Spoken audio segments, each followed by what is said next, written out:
Muhammad Attoor തിരോധാനത്തിൽ അന്വേഷണത്തിനായി crime branch ആട്ടൂരിന്റെ വീട്ടിലെത്തി ബന്ധുക്കളുടെ മൊഴിയെടുക്കാനാണ് സംഘമെത്തിയത്. മിഥില ബാലൻ ചേരുന്നുണ്ട് കോഴിക്കോട് നിന്ന് വിശദാംശങ്ങളുമായി. മിഥില, ഏതൊക്കെ ഉദ്യോഗസ്ഥരാണ് ഈ സംഘത്തിലുള്ളത്? ഒപ്പം കുടുംബവും ഈ അന്വേഷണ സംഘത്തോട് മുൻപ് നടന്ന പോലീസ് അന്വേഷണത്തിലെ വീഴ്ചയിൽ പരാതി നൽകുമെന്നാണല്ലോ വിവരം. ഗോകുൽ, തീർച്ചയായും ഇന്നലെയാണ് കുടുംബം പുതിയ പരാതി ഈ പ്രത്യേക അന്വേഷണ സംഘത്തിന്, അതായത് ക്രൈംബ്രാഞ്ച് അന്വേഷണ സംഘത്തിന് പുതിയ പരാതി നൽകുമെന്ന് ഇന്നലെ കുടുംബം പറഞ്ഞിട്ടുണ്ടായിരുന്നു.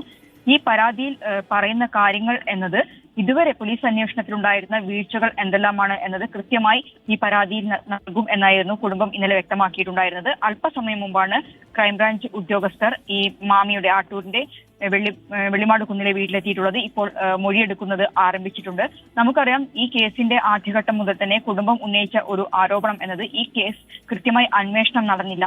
പിന്നീട് ആദ്യം local police, Nadakkavu police case അന്വേഷിച്ചു.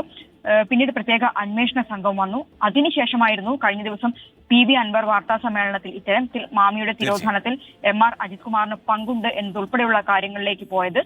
വളരെ വേഗത്തിൽ തന്നെ പ്രത്യേക ഒരു ക്രൈംബ്രാഞ്ചിനെ ഈ ഒരു അന്വേഷണം ഏൽപ്പിച്ചു. ആ അന്വേഷണ സംഘമാണ് അന്വേഷണത്തിന്റെ ആദ്യഘട്ടം തുടക്കം എന്നോണം ഇപ്പോൾ കുടുംബത്തിന്റെ മൊഴി രേഖപ്പെടുത്തിക്കൊണ്ടിരിക്കുന്നത്. ഗോകുൽ, ശരി.